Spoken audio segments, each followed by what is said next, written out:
Hello, everybody, and welcome back to the IzzyVerse. Today's episode is going to be a really good one. We're going to be talking to Roy Schwartz. He is the writer of the book, Is Superman Circumcised? But before we get to Roy, we're going to go ahead and do our plugs for the week. Starting with next week, we are going to have several great guests appearing in our show. First, we're going to have on Monday, we're going to have writer Fred Van Lent. He's going to be talking about his comic books and all the other stuff he's working on. That's going to be a really good show. Also, this Thursday, we're going to have Joe St. Pierre. He's going to be talking a little bit about his art, Venom, Spider-Man, Wolverine, and some of his new stuff, as well as his Kickstarter project. Coming very soon, we have Free Comic Book Day. Free Comic Book Day is May 7th. I'm going to be roaming around different places. I'm going to try to record a couple of shops so you guys can see what's going on in Free Comic Book Day. But that's the best day to get your comic books. Also, you might have noticed in the pull list that I do have another location that I'm going to be part of, but I don't want to leave without giving some love and shout out to Squiggy's Dugout over in New Rochelle. That is where I get most of my comic books. Also, the new place that I'm going is Collector Cave over in Middletown, the Bronx. There's two locations. There's that one in the Bronx, and there's another one in Ridge Hill. Go check them out. Great stuff, great guys, and that's where you could get your comic books in Bronx, Westchester area. Today's episode, we're going to be talking to the writer of the book known as Is Superman Circumcised, right? It's a complete Jewish history of the world's greatest hero. With me, I'd like to welcome to the IzzyVerse, Roy Schwartz. So Roy Schwartz, let's bring him in. Hey, Roy, what's going on, man? Hey, how's it going? Thank you for having me. Thank you for being a part of the IzzyVerse. So let's talk a little bit about why you did this thing. But before we do this, one of the questions I usually ask a lot of my guests is, why comics? Why do you like comics? Do you read comics? I could see by a lot of things that I've looked at, you like comics. So talk to me about comics, your love for comics in general. Yeah, I've been collecting comics since I was 12 years old. So I was born and raised in Tel Aviv in Israel, and I actually taught myself English using comics.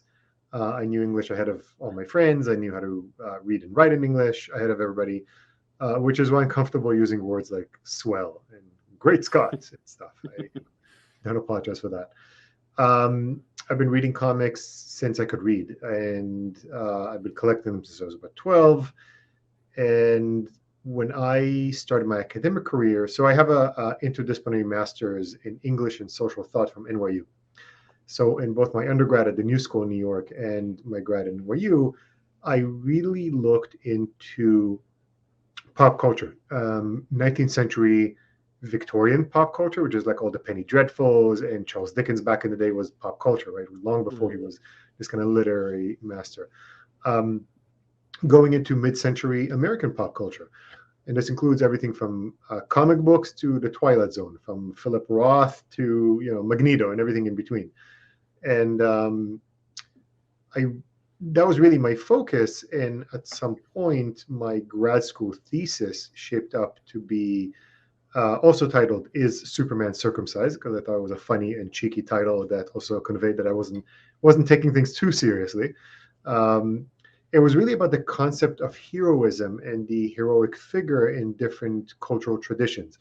And I was comparing particularly the Jewish European tradition versus the Christian European tradition. And there are some similarities and differences, and it's all very academic and blah, blah, blah. And one thing led to another. And 6 years later, it came, a very different version of that came out as the book. But yeah, I am a bona fide comic book fanboy. All right. So what are your characters? Who do you like to read growing up and today as well? Mostly superheroes. I fell in love with it through Superman the movie, Christopher Reeve. I have seen that movie. I don't even know how many times. Uh, Same. John Byrne once said that he's seen that movie 218 times, and I remember when I read it, I was like, amateur.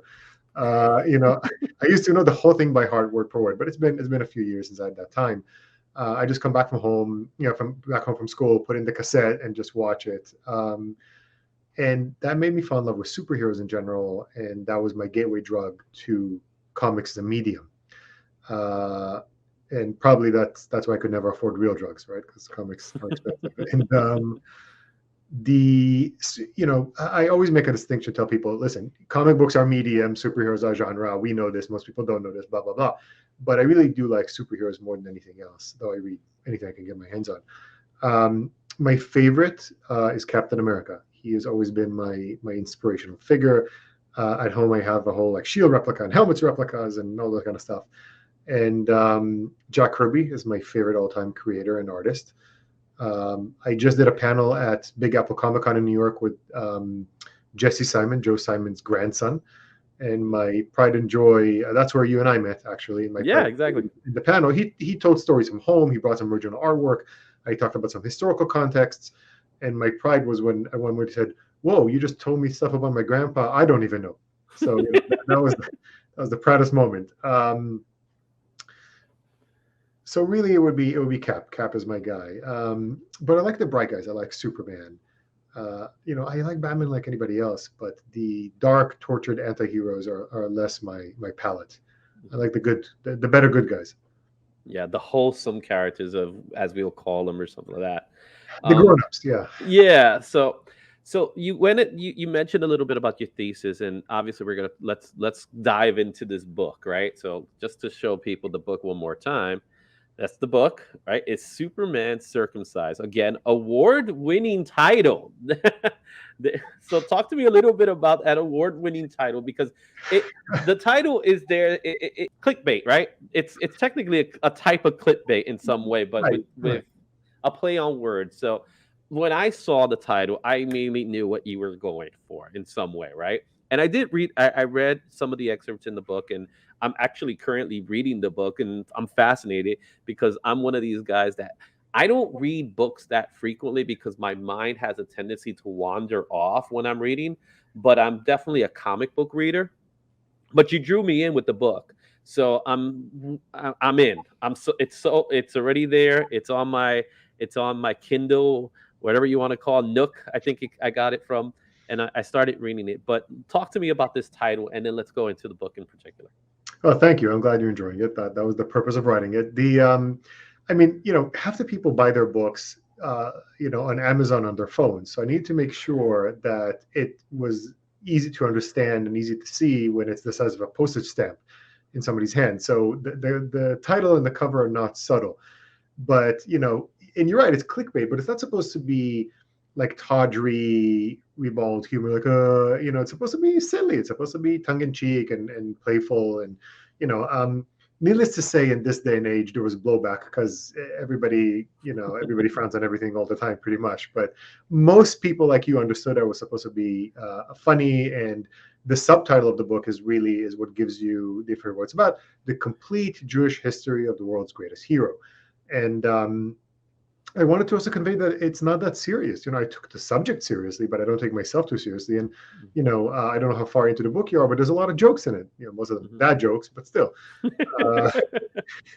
Uh, because if you're not having fun, what the rest doesn't matter, right? If it's not entertaining, then what's the point of what you have to say?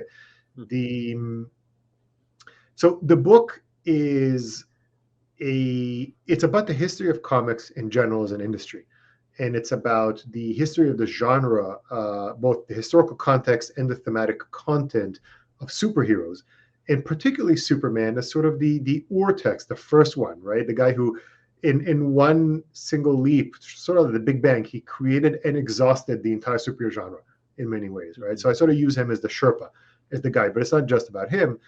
Um, and it's not, and this is an important thing to note, it's not a Jewish book. It's not by a Jew for Jews. It's not about that. It's like as if you wrote, let's say, if you love jazz, and there was a book about the history of jazz, it would inevitably be a book about the history of Black Americans because that's where it comes from. You know, the Harlem Renaissance and New Orleans in the early 20th century and how it evolved and how their experiences and social circles and culture sort of shaped jazz. So it's really a book about comics from that perspective and carrying all the way to this day. So I really wrote it with comic fans, fellow comic fans in mind. And I want it to be entertaining. I want it to be interesting. I want it to be fun, and I want it to be more intelligent than your average, website article. So it goes a bit more in depth. And it's written in casual language, so it's something you can read on the beach and not have to kind of run to the dictionary every 5 minutes. Mm-hmm. But it's heavily researched. I got a fellowship from the New York Public Library. I was a writer in residence for 2 years. The book has 41 pages of endnotes and bibliography with over 460 sources. It's like a serious piece of historical research and some crazy stories about the research. If we have time, we'll go into them.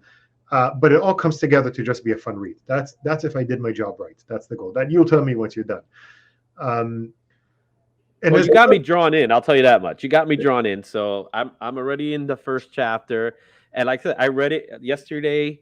I actually put it on my phone, so I got to read it on my phone, and there I am just scrolling away, and I read it all the way through on my whole ride. So I was able to read it through the whole ride, what I could read.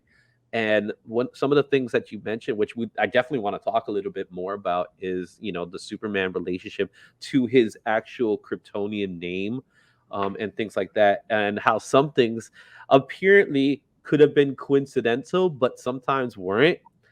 With a lot of this stuff. And one thing I will say, no, being a Christian faith follower, and stuff, is that there are some parallels. There's a lot of parallels when it comes to Judeo-Christian beliefs and Superman in general. He does have a Messiah complex, as we'll call it, in his how he was created and his story in general. So there's a lot of parallels to Moses, to, you mentioned David, also to Jesus himself, right? Sure. And again, this, we're not here trying to convert anybody to anything in particular here, but there are things that the writers involved were active Jewish. They were part of their Jewish community, Right. And as a result, whether it was done on purpose or not, it came across in the writings. It came across in the artwork. So talk to me a little bit about your research in general.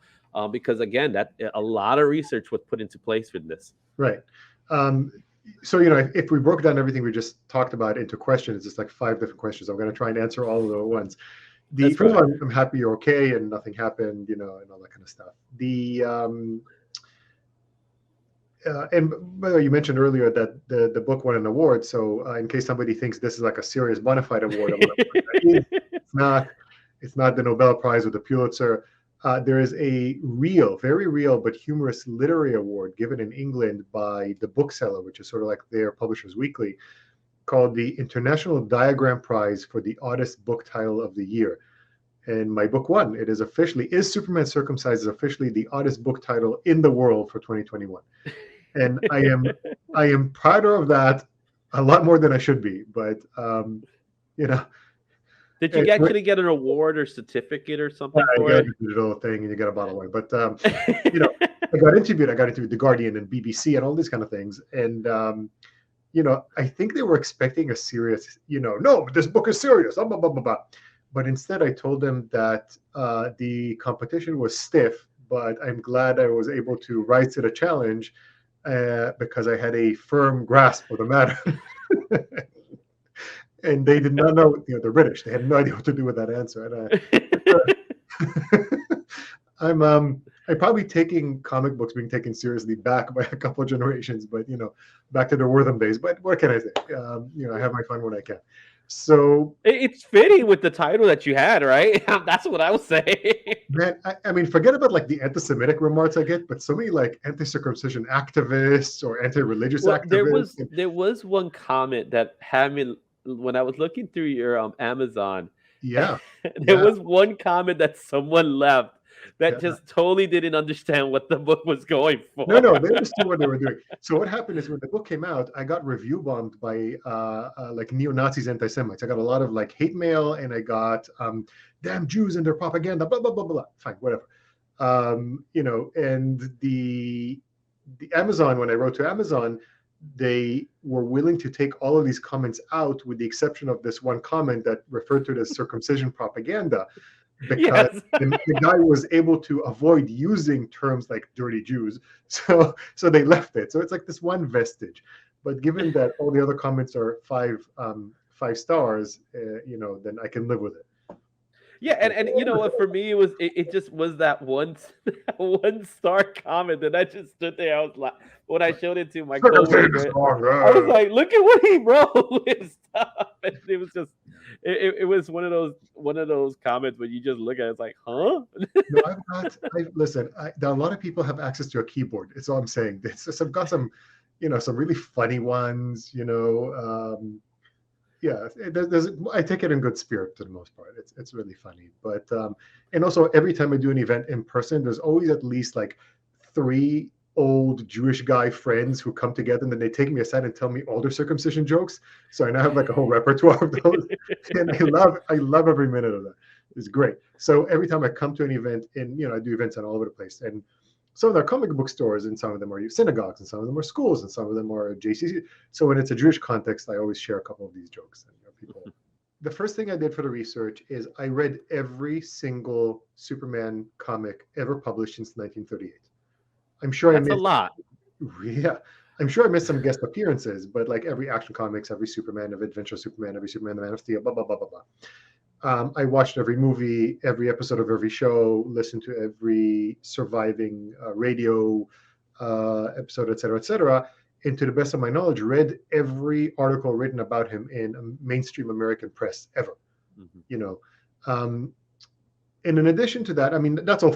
As like to say, it was a dirty job, but somebody had to do it. It's like my wife, like, can you come and help me with the kids? Like, I'm sorry, I'm working on my book and I'm reading like Action Comics, that kind of stuff. But it's research, right? Research, serious stuff here.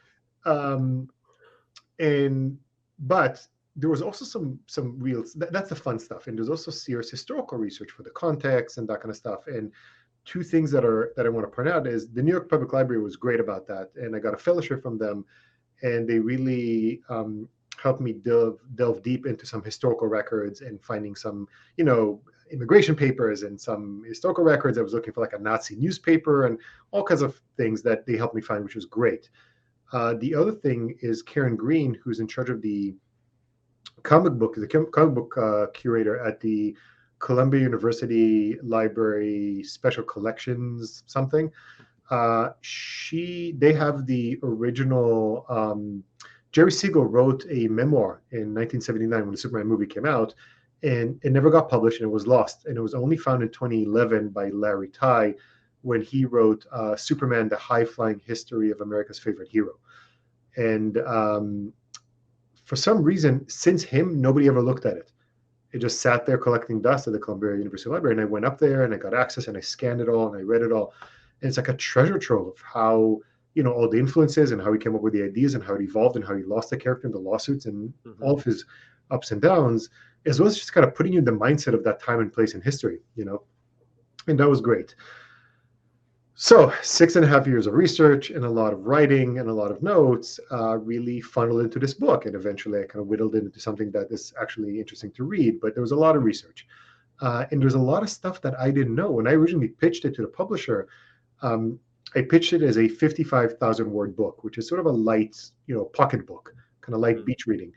And by the time I was done with my research, my first draft clocked in at 196,000 words. And then I had to cut that in half for a publishable book. So I found a lot more than I bargained for, both backstage, behind the scenes, and in the comics themselves.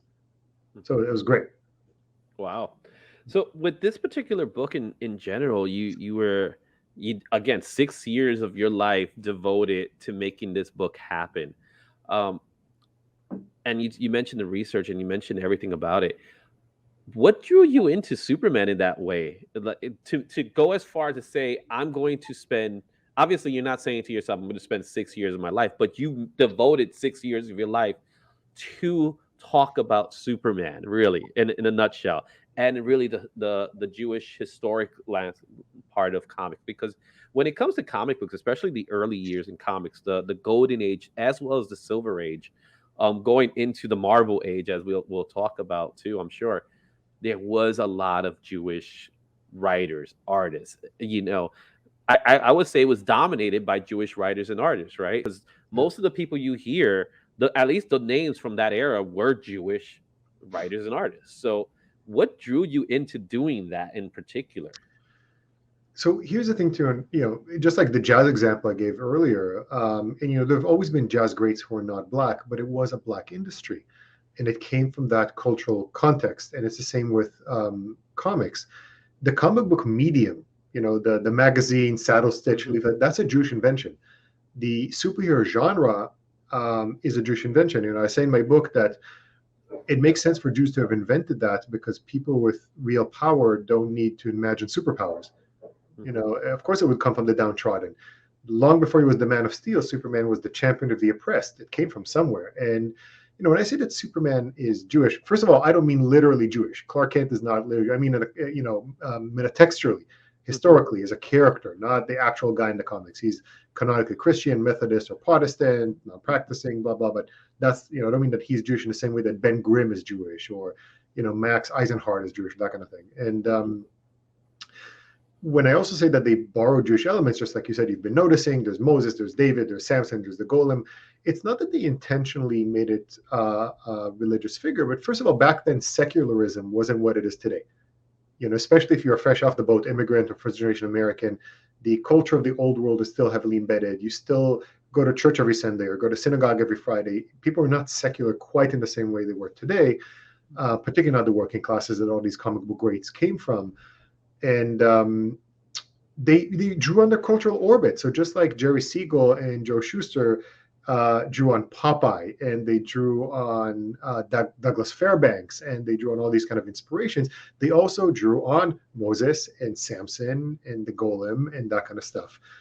And there's more layers to it because Douglas Fairbanks was secretly Jewish. He was a Russian Jew called Douglas Ullman. He just kept it secret. So there's all these kind of layers to it.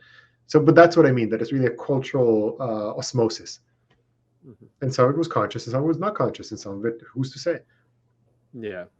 So let's talk a little bit about Superman in general. So the parallels. As I was reading the book, obviously you mentioned some of the parallels. Specifically, what I was reading was the Moses parallels, which obviously there's a lot of it there. Talk to me and talk to the viewers a little bit about those parallels, because I know a lot of the parallels just by all I have to do is just watch, the first Superman movies to see it. Right? It's quite obvious Right. in it. But for those who don't know, can you Okay. share with us? So interesting side note, not side note, but interesting note, by the way, is that even though the Moses parallels are the most self-evident, the most obvious, and the most talked about, Jerry Siegel never mentions them in his memoir. He talks about Samson and the Golem and some other things that I'll go into, but he doesn't talk about Moses, even though that's sort of self-evident. So think of the origin story of Superman. To save baby Kal-El's life from the impending doom of his people, he's placed in a small vessel and he's sent adrift right down the Milky Way, to an unknown fate. He lands amidst the thick vegetation, the amber waves of grain of a Kansas wheat field or cornfield. And he's found by people not his own. He's renamed by his adoptive mother. And he grows in adulthood to be a great savior. And that is the origin story of Moses, right? Put in a basket of bulrushes, sent on the Nile, found by, Bissi, renamed, um, and grows and all that kind of stuff. And that's been talked about before me. I by no means broke new grounds with this, except that there's a lot more to it. When people ask me, what is your book? What new things does your book bring that books like Danny Fingeroth's excellent Disguised as Clark Kent dozen, or Ari Kaplan from Krakow to Krypton, or Simca Weinstein's Up and Oive, the only book with a better title than my own. Is one, I focus almost exclusively on Superman. Two, I go much deeper into things, particularly the Jewish meaning of things. And three, I don't begin and end in the Golden Age. I actually go throughout his entire history, and there's a ton of Jewish stuff in the Silver and Bronze Ages, and we can go into that in a second, because once we get past the formative stuff. And I compare it, it's like archaeology. So somebody found some stuff and then say, hey, there's some stuff here, and then moved on. And I came back and said, let's dig deep and find more, and I found a lot more. Does that make sense? That sort of I know exactly what you mean. I found a corner, I dug out the pyramid, and there's a lot. And I talk about how back then Moses was really seen as this kind of spiritual founding father of America, of the American dream. And there's countless essays from the time, comparing George Washington to Moses, that are in that part, and I go into detail in the book, and that's really part of what Jerry Siegel very consciously and deliberately drew upon. So there's more than just the origin story, but to give you a very easy example, if you think of the first movie, which you mentioned, the 1978 one with Christopher Reeve, when he turns 18, the green crystal, the sun crystal, calls to him from the barn, right? And then he sort of knows to walk up and across the North Pole. He throws it, the Fortress of Solitude, whereupon the hologram, the bright apparition of his father, he says, I am your father, I am Jor-El, and then he tells him he's really from Krypton, and he bestows upon him the responsibility. They can be a great people, Kal-El, they wish to be, they only like the light to show the way. For this reason, above all, their capacity for good, I've sent them you, my only son, right? And that's really sounds familiar, right? That right. sounds like you read it somewhere else. Moses at 18 leaving Egypt after he kills the slave driver, right? Crossing Midian, another wasteland. So, one is ice and one is desert, but they're thematically parallel. And instead of a burning bush, this is ice again, but it's the same thing. And there's a bright apparition, and the apparition says, I am the God of your father. And according to one story in the Mishnah, he spoke to him in the voice of his father, to sound familiar. And even though the Jor-El speech, which was written not by Mario Puzo in the original script, but by Tom Mankiewicz in the shooting script, who's Jewish, of course, even though it's very evocative of Jesus, it's almost verbatim what's in Deuteronomy, where he basically says, these are my people, I am the God of your father, they lack somebody to lead them, they need the enlightenment, go back and say, it's almost verbatim. And again, that's in the book, and it's fascinating. And there are a few other examples like that. And then that brings us to Samson. And Jerry Siegel says in his memoir that he was heavily and significantly influenced by Samson in the creation of Superman. It's not just conjecture. I try to be responsible with the book, saying, here's what I know is fact, because, Siegel wrote it or talked about an interview. Here's what seems obvious. Here's what's a maybe, conjectural. Here's what's possible. Here's what's tenuous. And here's just me being playful. Lex Luthor and Pharaoh are both famously bald. Ha ha ha. But that's like silly stuff that I put in. I try to be very responsible distinguishing that, so people will come back later and say, oh. Yeah, they could both be played by Yul Brynner. So, yeah, right? It'd be perfect. Yul Brynner was the model for Brainiac in the recent Superman 78 comic, right? There you go. So, which I loved and was disappointed by at the same time. But we can circle back to that if that's interesting. So Samson, of course. So in the old comics, if you look at the Golden Age comics, Superman is referred to numerous times as the modern Samson, or a hero possessing the might of a dozen Samsons, et cetera, et cetera. In Superman #4, the cover, he's even toppling pillars of this big hall, looks like a wedding hall or something, and crooks scurry about. And in his memoir, Siegel says that was a conscious and deliberate homage to the story of Samson toppling the Philistine temple. And, if you go into the Bible stories, Samson is not just famous for his super strength, right? He smites the army with a jawbone of a donkey, and he tears a lion in half, which likely influenced the Nemean lion story of Hercules and all these kind of things. But he also outruns 300 foxes and catches them. So he also had super speed. And there's a story in the Mishnah where he leaps in a single bound between two ancient towns, Torah and Nishta'ol, that are about 4 miles apart. So he was the complete package. And Don't forget that Samson was a judge. He shows up in the book of Judges. So he fought this battle in the name of truth and justice, Hmm. right? And there's other such influences. There's the Golem, which I think is fascinating. And again, we can go into that. But of course, in the public, as you said, in the public perception, Superman is seen as a Jesus figure, and he's that too. And that's equally legitimate. This is not, when I say that Superman has Jewish DNA, it's not to take away from anything. It's not, it's to note contribution, not claim ownership. Yeah. Right? It may be a little bit bragging rights, but that's all. There's more than enough room, and you don't need to care about any of it to enjoy Superman at face value. But it enriches the background if you care about these kind of things. And but the Christological parallels, the Christ parallels, really begin in a '78 movie, and then come into sharper focus gradually in Superman Returns 2006, and the Cavill movies and all these kind of things. But there's actually nothing Christ-like beyond the general idea of sent from the heavens by a celestial father kind of thing.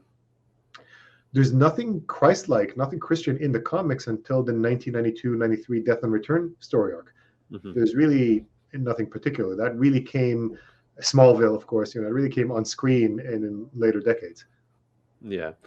And a lot again with the parallels, right? I send you my son and things like that. All that stuff comes from those biblical texts, right? In some way or another. Whether it's Judeo-Christian, which we do share a lot, right? Of beliefs and morals and things of that nature. So with Superman in particular, he is the closest thing to that, and he's still a wholesome he's a wholesome character, which no, I've never heard of anyone from any religious sector have a complaint about him in that way. You know what I mean? They may be, but you don't really hear people say that's a blasphemous character, right? Well, by Instead, virtue of having written a book, I have come across, because the crazy I'm sure you did work, right? And listen, I try to be understanding. Everybody has ownership, right? Even if you don't actually read Superman comics or particularly like Superman, he's a symbol. He's all American, right? So everybody has this sense of ownership, and don't you dare mess with him, or this is not Superman. So I try to be sensitive and kind of remind people.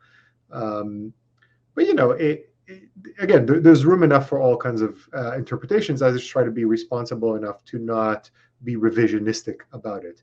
In literature, there's something called morphology, which it means that certain characters sort of follow patterns of other characters. For example, let's say King Arthur. He is a poor, humble stable boy who finds out that he's actually the son of the king. And he has to find a magic sword that will give him that birthright. And then he goes and becomes this great knight and great leader, right? Well, that's Luke Skywalker. So, from a literature perspective, that's the same morphology, right? It doesn't mean that they stole the character or plagiarized. I mean that it follows a similar pattern, conscious or not.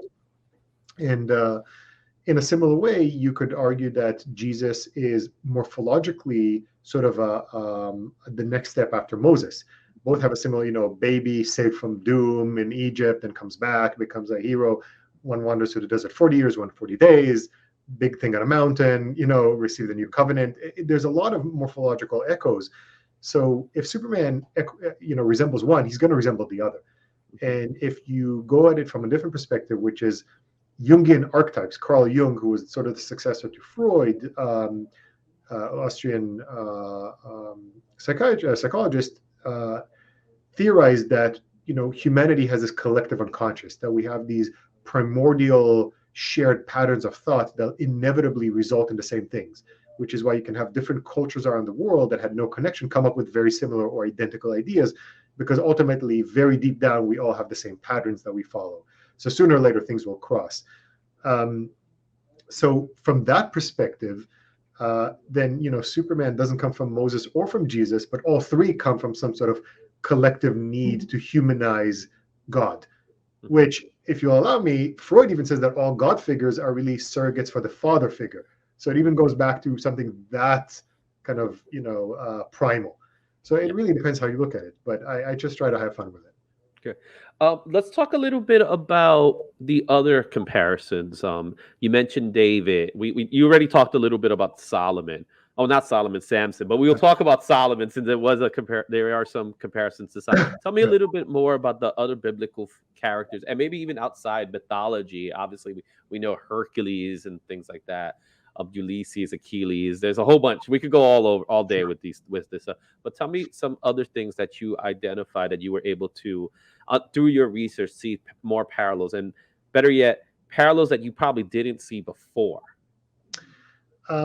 So, for example, I was mentioning how the Moses origin story is something that's been talked about before me, even ad nauseum, right? If you Google it, you'll find all kinds of. But just as an easy example, the walkabout when he's 18 in the movie and how that's the burning bush, nobody noted that before me, and I think it's like magic eye pictures. Once you see what's behind it, you can't not see it. It's the same Mm-hmm. kind of idea. People have referenced Samson as like a general. Oh, it's like Samson, but no, there's actual evidence that Jerry Siegel says yes, it is Samson. On the same token, um, there's an entire chapter in the book dedicated to the golem, and there are a couple of reasons for it. But the first thing is, Siegel in his memoir says that he was heavily influenced by the legend of the golem of Prague. If you're not familiar, the short version is a miracle working rabbi in Prague in the 1400s, to protect the denizens of the Jewish ghetto from pogroms, from riots of other people on horses, Cossacks, that kind of stuff. He creates a creature of mud, this kind of giant hulking creature of mud, and with incantation he brings it to life. It becomes this kind of indestructible, indefatigable defender of the Jews. But he starts getting out of hand. He starts destroying too much. There's all kinds of, like any other mythology, there's endless variations and twists. And eventually the rabbi has to put a stop to him, to destroy him. And in at least one version of the story, it costs the rabbi his own life. And that has influenced everything from The Sorcerer's Apprentice, the famous story, the one that Mickey Mouse has Fantasia based on, to Frankenstein, very likely, to even the Terminator and the Matrix. Those themes really go back to that particular legend, which is something I wrote about for CNN not that long ago. And so Siegel describes how he was heavily influenced by this legend in particularly a 1920 German silent movie that was very famous at the time, huge at the time. It was written and co-directed by Henrik Galeen, who also did Nosferatu, the famous black and white vampire movie. And that really influenced creating Superman as this creature that cannot be stopped and cannot be harmed, and et cetera, et cetera. And taking it from, into more of a metaphorical level, Superman really was an advocate of character. He was a propaganda character for the New Deal, for immigration reform, for intervention, rearmament, the goal of his people.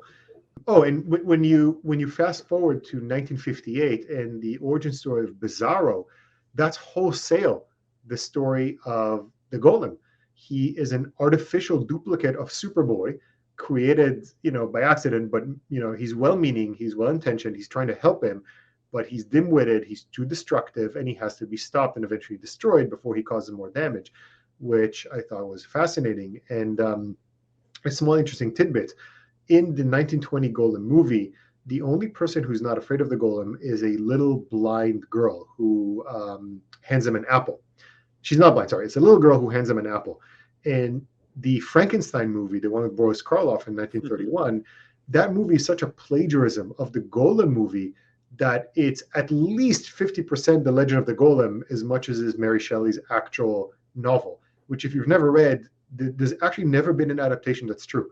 There's actually never been a film adaptation that stuck close to the written material. You should read it.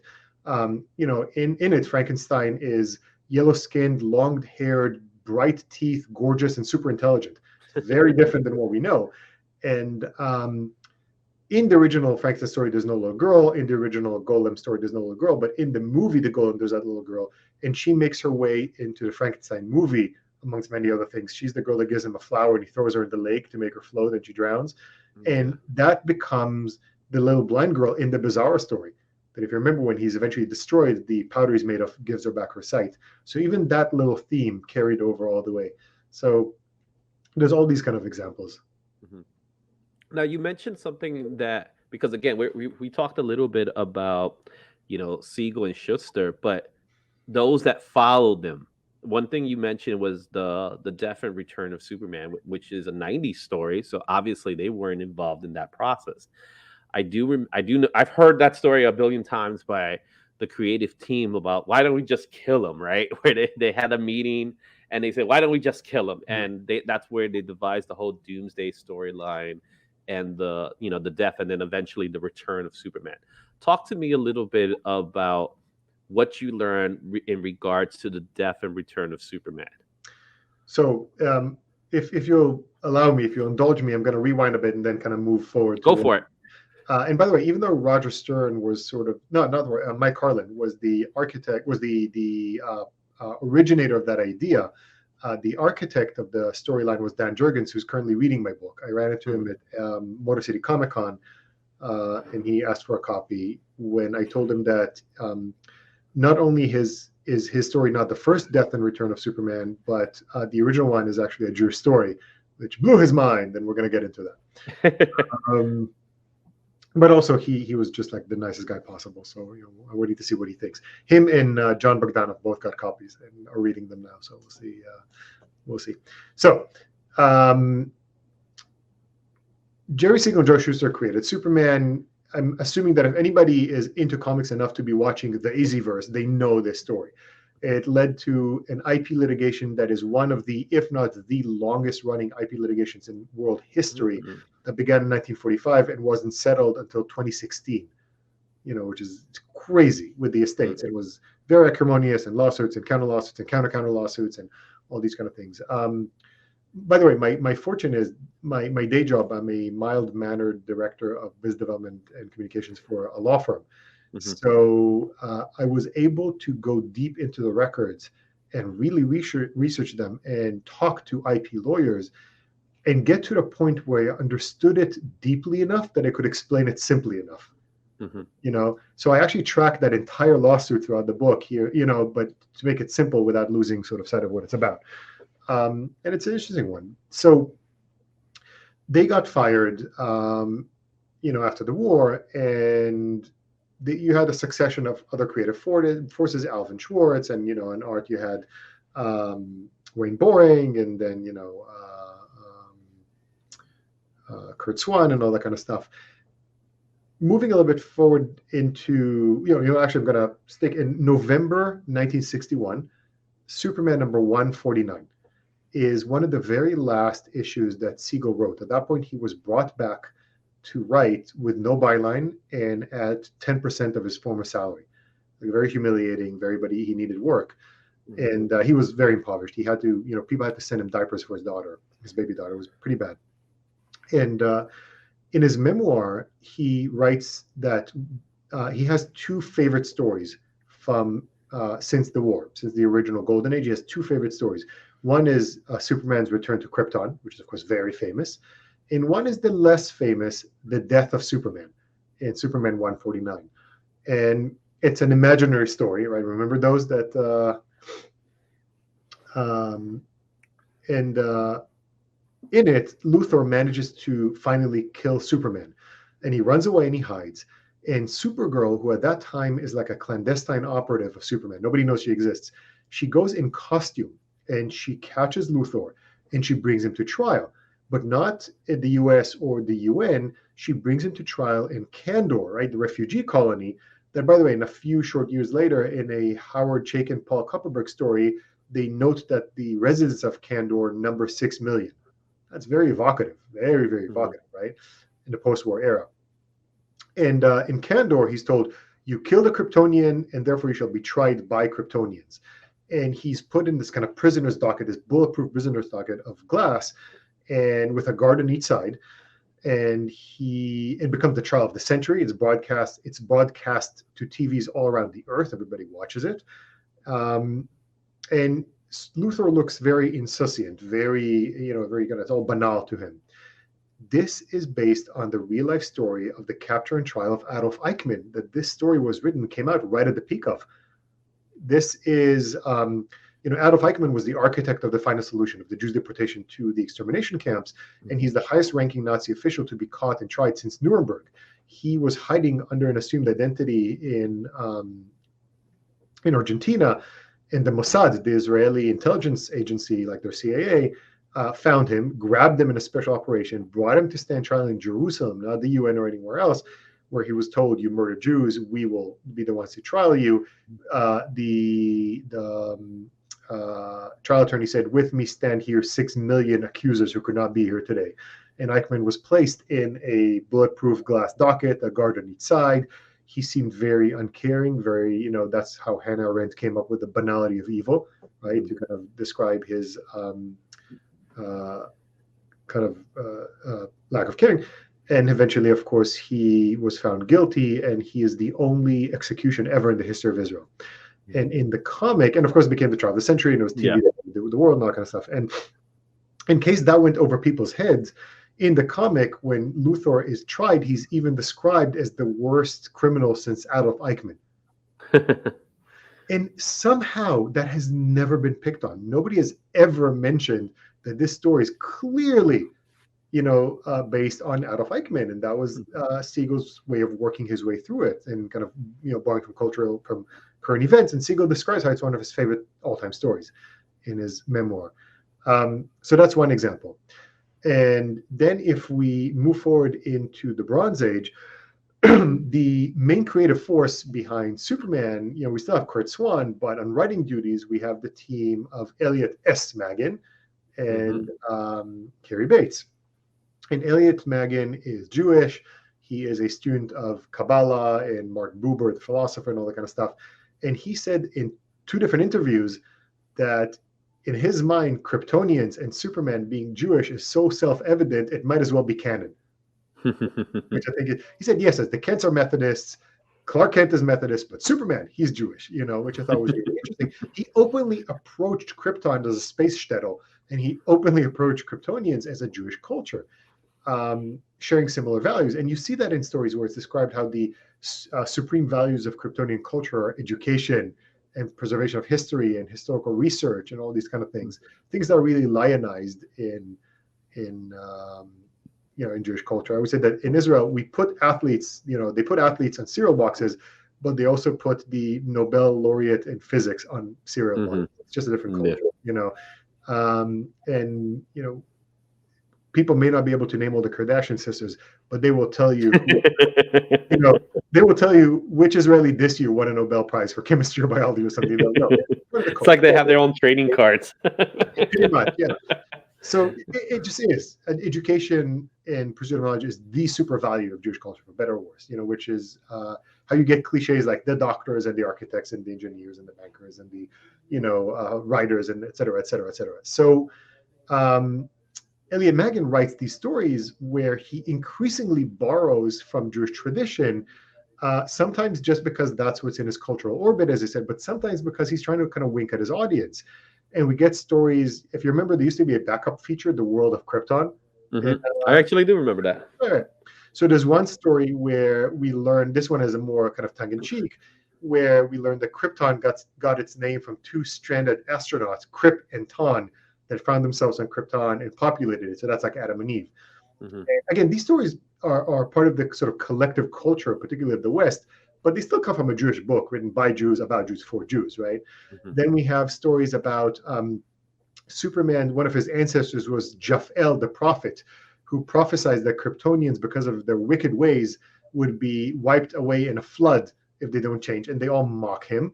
And then a flood, of course, comes. But in a twist on the Noah story, instead of saving animals, the righteous Kryptonians are saved by animals. Flying creatures grab them and put them on dry highland. 2 by 2? It's what? Was it 2 by 2? It's exactly. And then you have other stories like, in Krypton's ancient past, at some point, Kryptonians were enslaved by the pharaonic-sounding Takaneh, who forced them under the yoke of whips to build his ziggurat. Ziggurat is like a step pyramid, to build his ziggurat fortress. And how do they get freedom? By a subterfuge of pretending to have a plague of hives. These are all obvious. He couldn't have written this and not be self-aware. And then there comes the pièce de résistance. So I'm assuming I don't know if you've heard Miracle Monday. And we're coming up on Miracle Monday. It's going to be the 16th in a few days. Miracle Monday is a holiday celebrating Superman in Superman comics on the 3rd Monday of every May. Elliot Maggin invented it. It started in the comics in 1979. It appeared a few times. Then it was the title of a novel that became a bestseller, a prose novel in 1981. It was an unaffiliated tie into the movie. It became, it's still in print, Miracle Monday. And then it went back into the comics, running all the way till 1984. So it's like a big saga. And basically the idea is that in the year 5200 and something, in the far future, humanity celebrates Superman for not just saving us time and time again, but also, and I quote, for teaching us how to live as a free people. And in Superman 400, October 1984, there's a story where the youngest kid of the family retells the story of Miracle Monday, how Superman taught us how to live. And he says this night is different from all other nights. I don't know if you see where I'm going with this, but I'll give you a hint. It has to do with the holiday this weekend, right? This Friday, tomorrow for those of you watching. And the father of the family is named Herzog, and he happens to look exactly like Chaim Herzog, the president of Israel in 1984. And he raises a toast, and he says, "Let all who are hungry come and eat," which is verbatim the Kol Dichfin prayer in the Seder, in the Passover Seder. And Passover, being basically the story of Moses, sort of has a nice symmetry to it. And symbolically, each member of the family then puts a portion of their food on a plate and sets it aside until Superman's return, which is the same as the glass of wine and empty plate for the prophet Elijah, put aside symbolically during Seder. So this was, Maggin really having his fun and basing a Superman holiday on the Seder. So, and by the way, these are just some easy examples that show some graphics with, and people can look up easily and understand easily, but there's a lot more. That's great. Now, again, going back to the original question, because I know we went off a little bit, but in regards to the death and return of Superman in particular, let's go back to that particular question, where you said that there was some stuff that was going on with that particular 90s story, which was a huge story when it came out. Everybody was talking about it. I had the wristband. I still own the comics. I actually owned the whole story, the entire story of the Doomsday story, which I enjoyed a lot.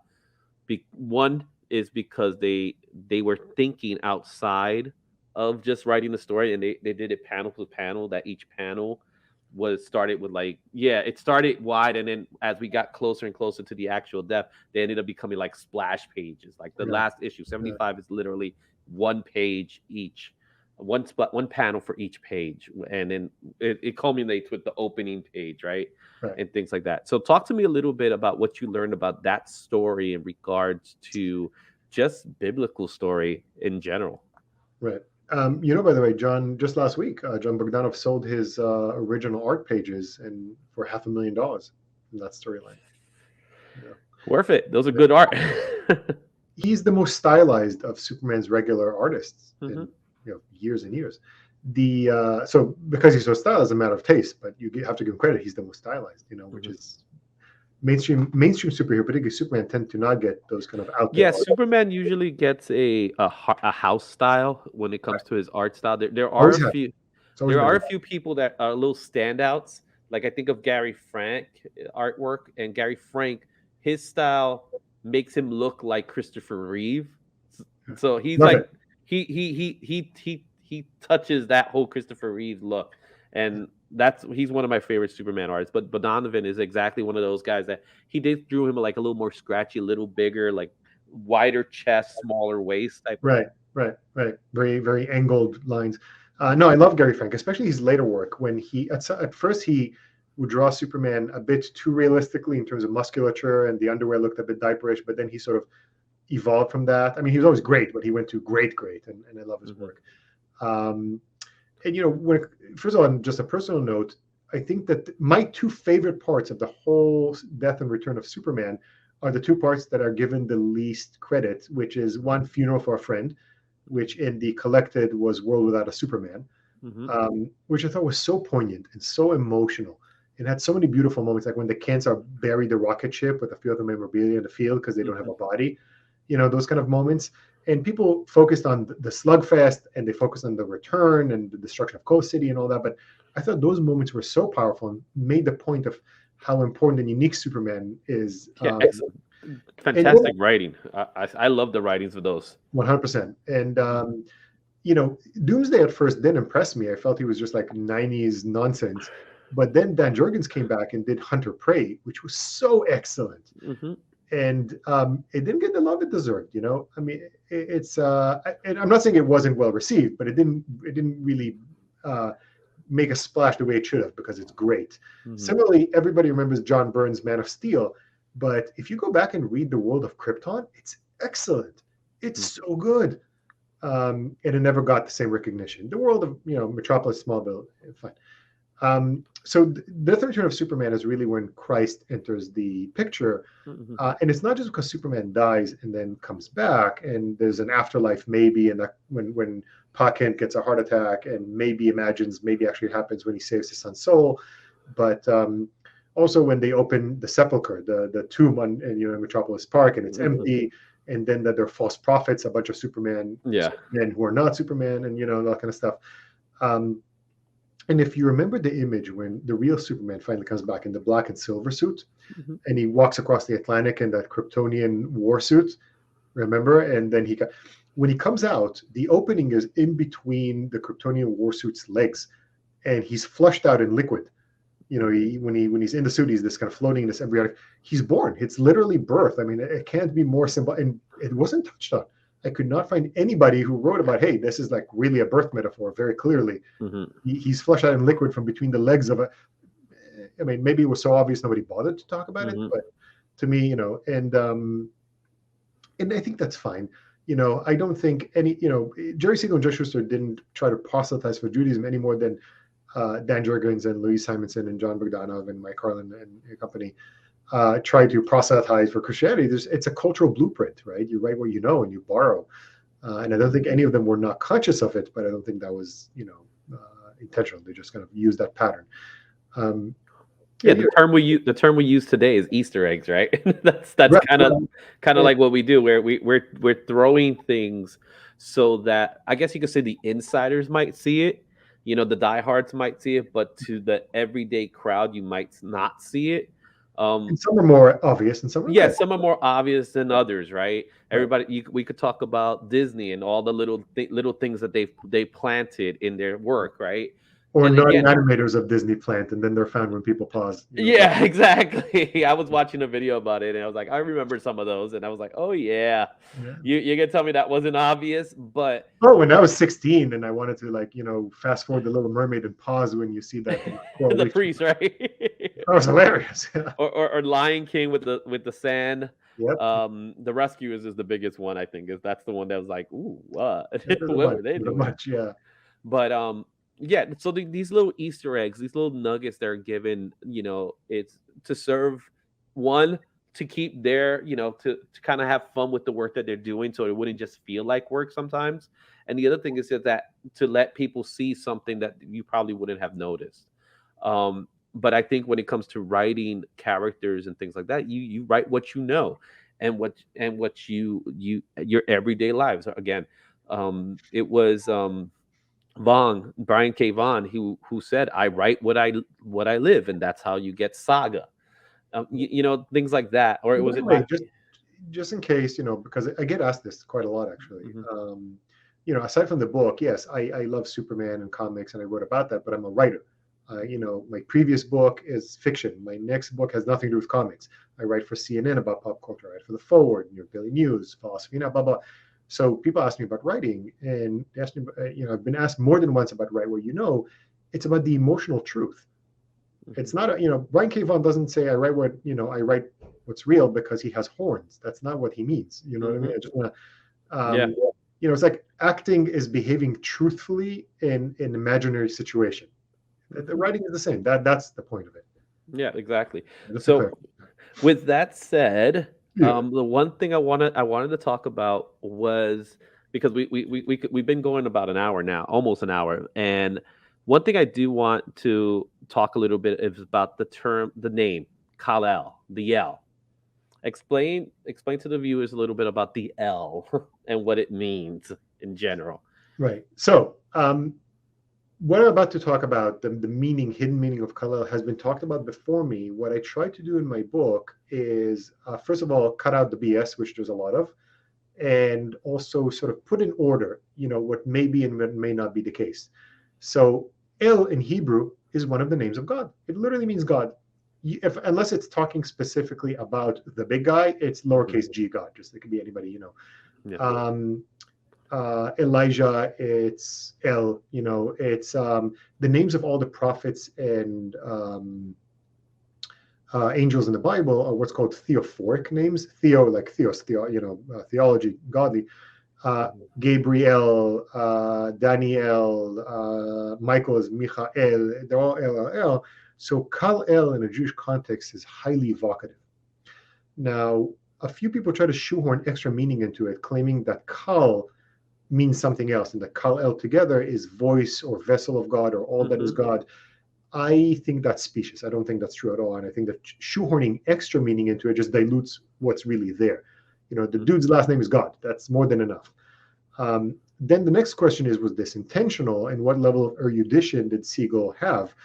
And the truth is, they did go to Hebrew school. And how religious they were depends on who you ask and also how you define religiosity. Religious and secular in 2022 is not the same as religious and secular in 1922. But they grew up in a Jewish neighborhood. Siegel's mother there was like a synagogue every corner. Siegel's mother was heavily involved in Jewish organizations. They both went to Hebrew school. I recently found out, this is still being researched. I'm working with a historian in the Netherlands to research Joe Shuster's family history. Apparently there's a ton of fascinating stuff that's never been talked about. So stay tuned and follow me on social. But Equal. yeah. But one thing I found is that his family actually owned the synagogue. These were not unconnected people to their heritage. So the idea that they would come up with a character called God and never realizing what it means is highly unlikely.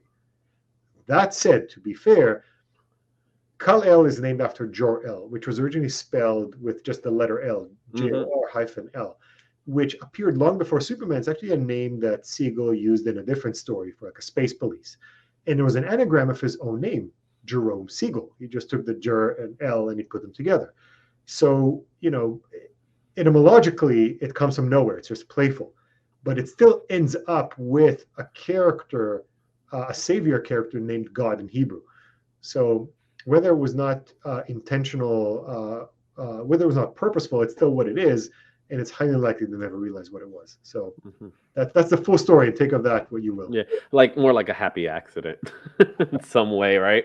Yeah, but again, it goes back to sometimes your subconsciously might come up with something that ends up becoming something else for someone else, and then you hear those stories all the time. It's like I just came up with a name, like it was just a play on my name.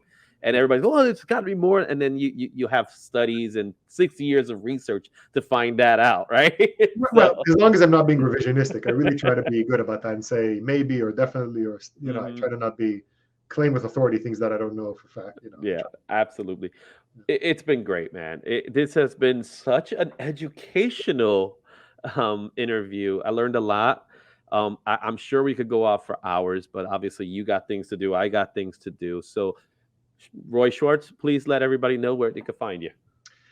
Is Superman Circumcised can be found everywhere books are sold. Amazon is probably the easiest. You can find it at Target. You can find it at the Walmart website. You can find it in airports. You can find it anywhere. Just Google it. You can find me at royschwartz.com. I have a cool newsletter with all kinds of stuff, and all my writing goes there. And you can find me on all social media, on Facebook, Twitter, and Instagram under @RealRoySchwartz. Don't follow the fake ones. Real Roy Schwartz. Thank you, Roy.